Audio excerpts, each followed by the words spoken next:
அவர் ரவுடியெல்லாம் கிடையாது. அவர் பொலிட்டீஷியன், பரம்பரை பணக்காரன். தலைவட்டி செந்தில் அப்படின்றது அவரோட பிராண்ட் நேம் ஆகிடுச்சு. கோர்ட்டு கூட சொல்லியிருக்கு, அடமொழியெல்லாம் போட்டு யாரையும் கூப்பிடக்கூடாது, பேரை சொல்லி கூப்பிடுவாங்க. பாம்படிச்சு கொலை பண்ணுறது அந்த ஒரு கல்ச்சர் மாதிரி இருக்கும். எல்லா மாடலையும் கிடைச்சா பாம்படிச்சுருவாங்க. அவர் பேசிக்கிட்டே இருக்குள்ள என்னடா பேச்சுன்னு பூந்து லாஸ்பேட்டை முரளியை போட்டு மட்டப்படி போலீஸ் என்ன அட்வைஸ் பண்ணுறாங்க பாருங்க, இந்த பாடியை முதல்ல உங்கள் இடத்துல தூக்கி போட்டுருங்க, நீங்களும் இது நடக்காத மாதிரி போயிடுங்க. எங்கே போன ஆத்தா என் மேலே வந்து ஏறாத்தான்னு சொல்லி பஞ்சாயத்து பேச போய் விரை வழக்கில் சேர்க்குறாங்க. நான் வாங்கவே இல்லை சொத்து, இது எல்லாமே 3 தலைமுறை சொத்துன்னு ஓட்டு கன்வின்ஸ் ஆகிடுது. ஓ ரைட்டு, சும்மா தேவையில்லாமல் எது புட்டப் பண்ணுறானுங்க இவர் மேலே. ரிவெஞ்ச் ரிட்டாலியூஷனை வந்து நீதிமன்றம் பெருசாக எடுத்துக்கிறது இல்லை. ஆனால் பப்ளிக்கை டிஸ்டர்ப் பண்ணால் கோர்ட்டு போலீஸ் சும்மா இருக்கு. நீங்கள் எங்கேயாவது போய் யாராவது அடிச்சிட்டாங்கன்னு தெரிஞ்சா அன்னையோட நீ கிளம்பு, இங்கே உனக்கு வேலை. டெய்லி பிரச்சனை, சண்டை, வம்பு, கோர்ட்டு கேஸ் இப்படி தான் வாழ்வோம். ஆனால் இவர் அதில் என்டையர் டிஃப்ரெண்ட்.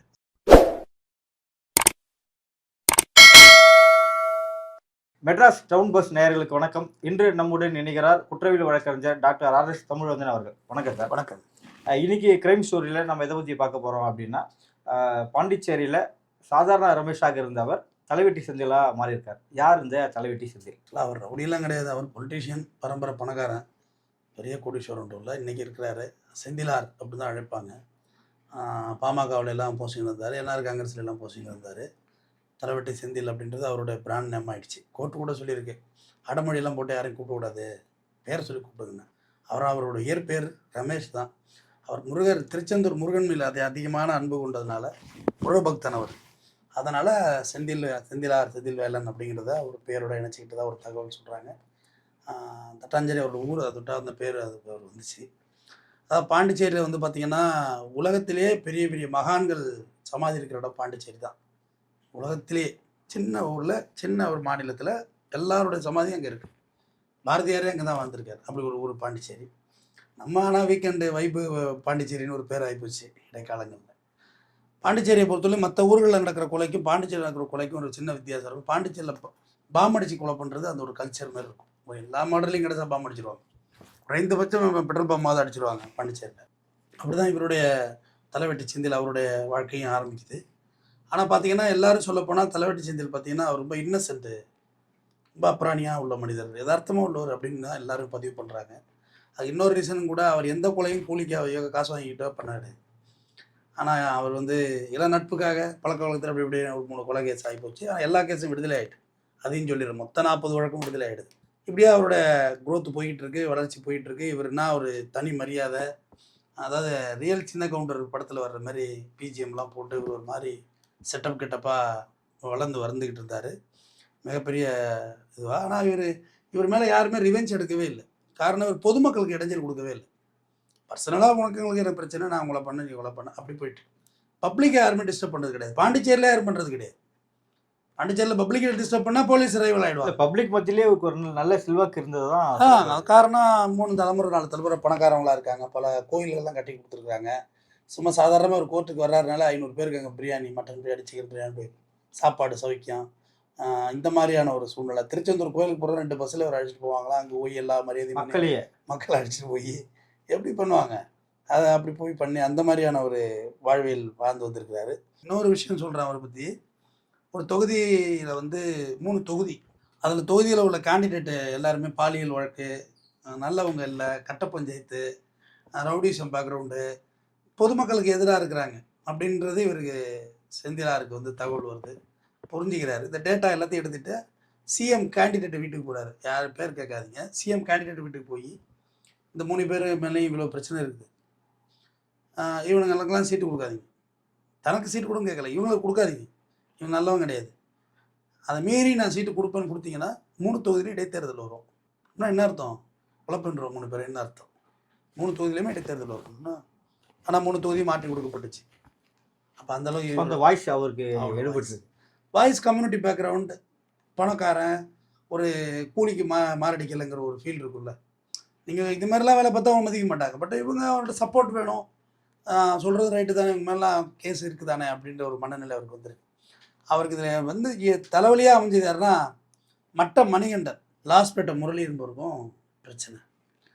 போலீஸ் தான் இவர் ஆக்சுவலாக செந்திலார்கிட்ட போங்க நாங்கள் பேசுகிறோம்னு சொல்லி இவர் செந்தில்கிட்ட கூப்பிட்டு நீங்கள் பார்த்து பேசி கொடுங்க, நாங்கள் பேசி கேட்கல, பிரச்சனையும் பெருசாக இருக்குது, ஏன்னா 2 பேருமே டானு, நீங்கள் பார்த்து பேசுங்க அப்படிங்குள்ள. சரினா அவர் பக்கத்தில் அவரோட தோட்டத்துக்கு வர சொல்லி பஞ்சாயத்து பேச போகிறது எப்படி அமைங்கிறதுக்காண்டி சொல்ல வந்து இந்த கதையை நம்ம பஞ்சாயத்து பேசுகிறது எவ்வளோ சிக்கலில் கொண்டு விட்டுட்டு தோட்டத்துக்கு வர சொல்லி இந்த பக்கம் 50 பேர் இந்த பக்கம் 50 பேர் சென்டரில் இவர் நாற்காலி போட்டு உட்காந்து பஞ்சாயத்து பேசுகிறாங்க. மட்ட மணிகண்டனுடைய வலதுகை சுந்தர்னு சொல்லிட்டு A to Z அவர் தான் எல்லாமே. அவர் பேசிக்கிட்டே இருக்குள்ள என்னடா பேச்சுன்னு பூந்து லாஸ்பேட்டை முரளியை போட்டு மட்டை பண்ணி விட்டுறாரு. சம்பவ இடத்துல இறந்து போகிறார். இவருக்கு செந்திலுக்கு ஒன்றுமே புரியலை, என்னடா அது பேசிக்கிட்டு இருக்கோம், நம்ம ஒரு பெரிய மனுஷன் பஞ்சாயத்து பண்ண வேண்டிய இடத்துல இப்படி கொலை என்னடா நடக்குதுன்னா செதறி ஓடுறாங்க எல்லாம். ஒன்றுமே புரியல இவருக்கு. 2வது இவரோட இடத்துல கிடக்கு பாடி, வேறு இடத்துல கிடந்தா கூட இவரை நைஸாக கைட்டி இருந்திருக்கலாம், இவர் இடத்துல கிடக்கு தெரியாதெல்லாம் சொல்ல முடியாது. இவரே நேராக போலீஸுக்கு போகிறார். போலீஸுக்கு போயிட்டு இந்த மாதிரி பஞ்சாயத்து பேசிக்கிட்டு இருந்தோம், சுந்தர் வந்து லாஸ்பேட்டை முரளி போட்டானா, ஆமாங்க போட்டாங்க, நீங்கள் என்னென்னு வழக்கு பண்ணுங்க அப்படின்னோடனே போலீஸ் என்ன அட்வைஸ் பண்ணுறாங்க பாருங்கள், அந்த பாடியை முதல்ல உங்கள் இடத்துல தூக்கி போட்டுருங்க, நீங்களும் இது நடக்காத மாதிரி போயிடுங்க, ஏன்னா தேவையில்லாத பெரிய பிரச்சனை ஆகிடும், நீங்களும் நடக்காத மாதிரி அப்படின்னு சொல்கிறீங்க. என் இடத்துல பாடி கிடக்கு, நான் எடுத்து போடுறதா, என்னங்க நான் என்ன மாட்டுறது, சொல்கிறத கேளுங்கன்னொடனே இது அரசியல் வட்டாரங்களில் தெரிஞ்சு போயிடுது. ஏற்கனவே சிஎம் போய் டேரெக்டாக வான் பண்ணது, இப்படி ஏகப்பட்ட வானிங்கெல்லாம் இருக்குல்ல. பாலிடிக்ஸ் வேறு, ரவுடிசம் வேறு. அரசியல் வட்டாரத்தை தெரிஞ்சோன்னா அவங்க இதை கையில் எடுத்துடுறாங்க. கையில் எடுத்து பிரச்சனையை பெருசாக ஊதிடுறாங்க. கடைசியாக லாஸ்பேட்டை முரளி கொலை வழக்கில் இவரையே வழக்கில் சேர்க்குறாங்க. ஈவண்ணா ஆமாம், சம்மந்தமே இல்லாத எங்கே போன ஆத்தா என் மேலே வந்து ஏறாத்தான்னு சொல்லி பஞ்சாயத்து பேச போய் இவரே வழக்கில் சேர்க்குறாங்க. சேர்த்து கிட்டத்தட்ட 1.5 ஆண்டுகள் இவர் சிறையிலே இருக்காங்க. பெயில் விடவே இல்லை. சொத்துக்களை எல்லாம் முடக்கம் பண்ண பார்க்குறாங்க. எல்லாம் ரவுடிசம் பண்ணி சம்பாரிச்சது. இதில் செம்மரக்கட்ட வழக்கு 40 கோடி சொத்துன்றாங்க. அதான் இந்த செம்மரக்கட்ட வழக்கு அது இதுன்னு எல்லாமே ஜோடிக்கப்பட்ட வழக்குகள் தான், எல்லாமே அக்யூட்டல் ஆயிருக்கு. ஏன்னா கேஸ் விடுதலை ஆகிட்டு, அதான் நானும் சொல்ல முடியும். எல்லா வழக்கம் இவர் மேலே போட்டு இவரை ஒரு வழியாக்கி வச்சுருந்தாங்க. 1.5 வருஷம் பெயில் இல்லை, ஆள் நின்றுட்டாப்புல. என்னடா நம்மளை போய் 1.5 வருஷம் உட்காந்துருக்கோமே உள்ளன்னு. கடைசியாக ஒரு நீதிபதிகிட்ட பெயில் வருது. அவர் என்ன செய்கிறாரு, கேஸெல்லாம் எல்லாத்தையும் எடுத்து பார்க்குறாரு. பார்த்துட்டு ஆஃப்டர் லஞ்ச் ஜட்ஜ்மெண்ட் இஷ்யூ பண்ணுறாரு. போலீஸ் தரப்பில் அப்ஜெக்ஷன் தெரிவிக்காங்க, வெளில விடக்கூடாது, வெளில விட்டால் இவர் வந்து சாட்சிகளை கலைப்பார். வழக்கம் போல் ஆஸ் யூஷுவல். ஆஃப்டர் லஞ்சு வர்றாரு, இதில் பிணை விடுறேன், மற்ற எல்லா கேஸையும் 40 கேஸையும் எடுத்து வச்சு எல்லா கேஸும் ஜட்ஜ்மெண்ட் அக்யூட்டல். எந்த கேஸ்லேயும் விட்னஸ் இல்லை, எந்த கேஸ் நாங்கள் யாரும் ஏறி சொல்லலை. ஜட்ஜே ஷாக்கானதான் சொல்கிறாங்க, எப்படி ஒரு இது இவ்வளோ வருஷம் உள்ளே இருந்தார், எப்படி இல்லீகல் டிட்டாச்மெண்ட் உள்ளே வச்சுருந்துருக்கு. இல்லீகல் டிட்டாச்மெண்ட் எதுக்காண்டி வச்சுருந்தீங்க, ரீசன் சொல்லுங்கள். இந்த சொத்து வந்து அவங்க எல்லாம் பக்காவாக ஈஸி போட்டு கொண்டாந்து கொடுத்துருக்குறாங்க. இதெல்லாம் எங்கள் தாத்தாவோட காசு, நான் பிறக்கவே இல்லை, எங்கள் தாத்தா சம்பாதிச்சப்ப நான் எப்படி பிறந்திருப்பேன். அப்போ அந்த உள்ள ப்ராப்பர்ட்டியெல்லாம் இவங்க நான் சம்பாதிச்சு செம்மரை கட்ட வேணும், நான் எதுவுமே இல்லையே, நான் வாங்கவே இல்லையே சொத்து, இது எல்லாமே 3 தலைமுறை சொத்துன்னு கோர்ட்டு கன்வின்ஸ் ஆகிடுது. ஓ ரைட்டு, சும்மா தேவையில்லாமல் எது புட்டப் பண்ணுறானுங்க இவர் மேலே. பப்ளிக் ஒப்பீனியன் ஒன்று இருக்கும்ல, ஒரு ஜட்ஜுன்னா நேராக ஜட்ஜ்மெண்ட் எழுதுறாரா, ஒரு இடத்து போக்குள்ள கேட்பார்ல எப்படி பாருன்னு, இல்லைங்க அதெல்லாம் எங்கள்கிட்ட எல்லாம் தாங்க இருப்பார். எதுக்கு இந்த கருத்தை சொல்ல வந்தோன்னா, ரிவெஞ்ச் ரிட்டாலியூஷனை வந்து நீதிமன்றம் பெருசாக எடுத்துக்கிறது இல்லை. ஆனால் பப்ளிக்கை டிஸ்டர்ப் பண்ணால் கோர்ட்டு போலீஸ் சும்மா இருக்காது, கன் எடுத்துருவாங்க. பொதுமக்களுக்கு நீங்கள் எப்போ இடைஞ்சலா மாறியா அப்போ கன் எடுத்துருவாங்க, இதுக்கு மேலே ஒன்று வைக்கக்கூடாது. பப்ளிக்கை தொல்லை பண்ண வரையும் அவங்களும் நீ எதை பண்ணிட்டு கடை, ரவுடிஸ் பசங்க எதை பண்ணிட்டு கடை அப்படி போயிடுவாங்க. அப்போ எல்லா கேஸும் விடுதலையாகி வெளியில் வந்து அவர் நல்லபடியாக அவருடைய வாழ்வியலை நடத்தி கொண்டு இருக்கிறார். ஏன்னா இது ஒரு வரலாற்றில் வந்து ஒரு வழக்கில் 1.5 வருஷம் ஜெயிலில் இருந்து அப்படியே வச்சு அந்த வழக்கு எல்லாமே ட்ரையல் ஏற்றி அக்கௌண்டில் ஆனதுட்டு இந்த இவரோட வழக்கு வந்து கொஞ்சம் ஃபேமஸாக பேசப்பட்டுச்சு. இன்றைக்கி வரைக்கும் அவர் வந்து ஒரு அப்படின்னா பின்னாடி ஒரு 10 பேர் வரணும், அப்படி ஒரு கெத்தப்பா நடக்கணும், அந்த மாதிரிலாம் இல்லாமல் எளிய மனிதனாகவே இருக்கிறது. அது அந்த மாதிரி ஒரு ட்ரேடு சொல்கிறேன், சுச்சாதாரணமாகவே இருக்குது. என்னப்பா என்ன கேஷ் ஃப்ளோ போய் அணுகிற மாதிரி உள்ள ஆக்சஸ்ன்னு சொல்கிறாங்க அவரை. மற்றவங்களாம் போய் பார்க்குறதுனா பெரிய செக்கப்லாம் இருக்கும், அவங்க பற்றிலாம் ஒன்றும் இல்லை, போய் பார்க்குறதுனா பார்க்கலாம், அந்த மாதிரி ஒரு எளிய மனிதராகவே இருக்கிறாரு அப்படின்றதான் அவரை பற்றியாக நான் பதிவு பண்ணுறாங்க. பொதுவாக ஜென்ரலாக இப்போ ரவுடிசம் அவங்க பின்னாடியெல்லாம் போய் நிற்கிறது எதுக்குன்னா, நம்மளும் ஏதாவது பண்ணிக்கலாங்கிற ஒரு ஆர்வத்தில் தான் போவோம். இது எல்லாருக்கும் உள்ள மனநிலை தான். ஆனால் இவர் அதில் சற்று டிஃப்ரெண்ட் ஆகணும். எல்லா ரவுடிஸும் என்ன செய்வாங்கன்னா, கூட இருக்கவங்களுக்கு ஸ்க்ரூ பண்ணுவான். இப்போ அவனை வெட்டுறா, அவனை பேட்டுறா, அவன் அவன்கிட்ட போய் கொளுத்தி விட்றா, ஒரு கூலிப்படியே கிரியேட் பண்ணுவாங்க நேரேஷன். ஆனால் இவர் அப்படி இல்லவே இல்லை. ஒழுங்காக போய் படி, நிறைய பேருக்கு வேலை வாங்கி கொடுத்துருக்காரு. நான் இந்த வரைக்கும் நான் படிச்சிருக்கேன். இவ்வளோ நாள் கிரைம் பேசுனதில் நான் வியந்து பார்த்த ஒரு கேரக்டராக அவரை பார்க்குறேன். உண்மையாகவே சொல்கிறேன். படிச்சிருந்தா இங்கே உனக்கு என்ன வேலை, என்ன படிச்சிருக்க, அதுக்கு அந்த போஸ்டிங் நான் சொல்கிறேன், அங்கே போ, இங்கே போன்னு வேலை வாங்கி கொடுக்கும். அப்படி இப்படி வெளியேற்றுரு. இவர் கூட உள்ள பசங்க இருக்காங்கல்ல, கூட எல்லாம் யாரையும் வச்சு இல்லை, வீட்டில் சாப்பிட கொள்ள அப்படி இருக்க. இவரோட அப்படியெல்லாம் ஒன்றும் இல்லை. இவனுங்க எங்கேயாவது போய் யாராவது அடிச்சிட்டான்னு தெரிஞ்சா அன்னையோட முடிஞ்சுது, நீ கிளம்பு, இங்கே உனக்கு வேலை இல்லை, நீ போயிட்டு இங்கே வரக்கூடாது. இது யார் சொல்லுவா? அவர் சொல்லியிருக்காரு. எனக்கு அது தான் சுவாரஸ்யமாக இருந்தது. அவரை பற்றி நான் கேட்க படிக்க அவரை பற்றியான தெரிஞ்சிக்க தகவல்கள் திரட்ட ஆர்வமாக இருந்துச்சு. இதுமாரி நான் கேள்விப்பட்டது ரொம்ப குறைவான பேர்கள் தான் கேள்விப்பட்டிருக்கேன். அதுக்கப்புறம் ப்ரூவ் பண்ணி நம்மளை உண்டுலன்னு பண்ணுறாங்க. நம்மளை உண்டு வெளியே வர முடியாது. டெய்லி பிரச்சனை, சண்டை, வம்பு, கோர்ட்டு, கேஸ் இப்படி தான் வாழ்வோம். ஆனால் இவர் அதில் என்டையர் டிஃப்ரெண்ட். இந்த மாதிரி மாறக்கூடாது.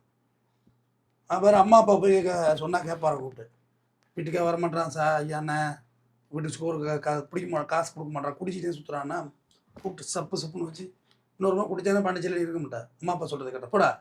இப்போ நான் விசாரித்ததை நீ அவங்க அம்மாட்ட போய் கேட்டினாலும் தொலைச்சிட்டவனே, நீ போய் இதுக்கு அண்ணன் சொன்னா என்ன அண்ணன் அப்படி போய் பிரச்சனை பண்ணோம்ல, வீட்டில் போய் சத்தம் கடித்து தொலைச்சி கட்டிட்டவன். அந்த மாதிரியெல்லாம் வாழ்ந்துருக்காரு. அது கொஞ்சம் வியப்பான ஒரு வாழ்வியல். ட்ரெடிஷ்னல் விண்டேஜ் பணக்காரன், ஓகேவா? அதனால் புதுசாக போய் ரவுடிசம் பண்ணி சம்பாதிச்சு அப்படியெல்லாம் ஒன்றும் ஆர்த்த கட்டி இறக்கலை. அதுதான் கோர்ட்டும் அவரை விடுதலை பண்ணுது. இப்போ இங்கே என்னப்பா கோர்ட்டில் இப்போ அட்டாச்மெண்ட் ப்ராப்பர்ட்டின்னு சொல்லுவாங்க. கஞ்சாவத்தை இப்போ அக்கௌண்ட்டில் ஃப்ரீஸ் பண்ணுறாங்களே, 3 தலைமுறைக்கு முன்னாடி பிறக்கிறதுக்கு முன்னாடி வச்ச சொத்தையெல்லாம் ஃப்ரீஸ் பண்ணி வச்சிருக்கிறேன் இப்படி அப்படி சொல்லி தான் அந்த வழக்கை விடுதலை பண்ணாங்க. அதை கோர்ட்டே கையில் எடுத்த செந்திலாருன்னு சொல்லி எல்லாம் போட்டுப்பாங்க. பட் நான் அப்படி சொல்லலை. நீதிபதி அப்படி சொல்ல முடியாது. அவங்க வழக்கு விசாரிச்சிருப்பாங்க. எதுக்காண்டி இல்லீகலாக உள்ளே வச்சிருக்கேன், 1.5 வருஷமாக எதுக்காண்டி வச்சிருக்கேன் பெயில் கொடுக்காம அந்த வழக்குலன்னு சொல்லி தான் நீதிமன்றம் அவர் அது தொடர்ந்து 40 வழக்குலையுமே பெயிலே விசாரித்து விடுதலையும் பண்ணுறாங்க.